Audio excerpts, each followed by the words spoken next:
Morning mga guys, yan. Hindi pa ako makapag-vlog dahil may sakit pa po ako sa ngayon. Ayan mga guys. Kinumahan pa ako ng trangkaso.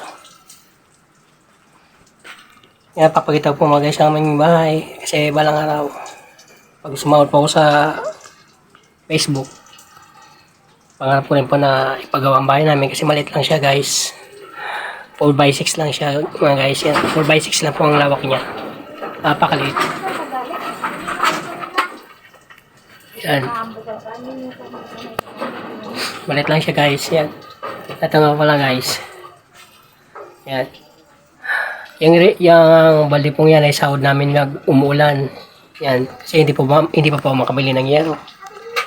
Sa hirap ng buhay. Kaya po ako nagbablog para may laos ko rin po ang pamilya ko sa kahirapan. Yan, ito rin po mga guys. Yan, sahod din po yan sa ulan. Kung papalari po sa pag-vlog, makasahod din po kay Meta. Siyempre, unahin ko po pamilya ko muna bago po ako tumulong sa charity. Para po ako maging charity vlogger. Dali na po guys. Papakita ko po yung malat po kasi mga guys kasi galing po ako sa sakit. Di pa po makapag-vlog.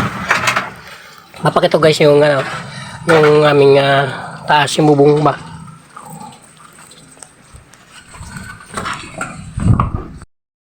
Yan mga guys ang aming yan ang ibabaw ng aming bubong mga guys.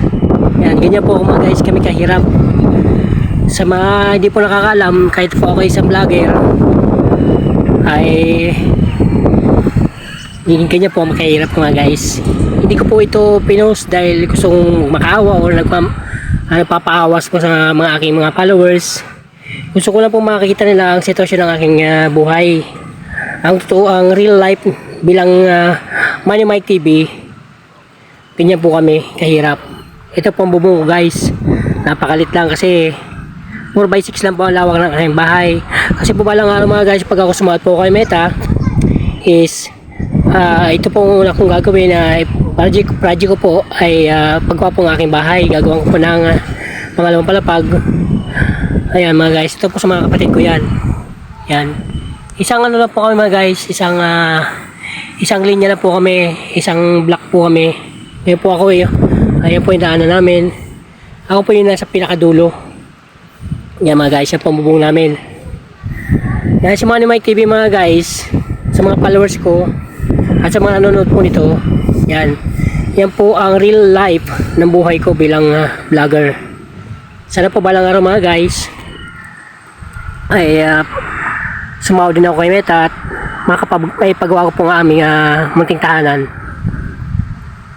Ito po muli ako sa aming bahay.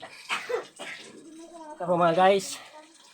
Maraming salamat sa mga tumatanggili po sa aking Facebook page at saka sa mga followers ko. Thank you po. Patuloy niyo po akong sinusuportahan sa aking mga vlog. Yan, maraming salamat po sa inyo lahat. God bless you all.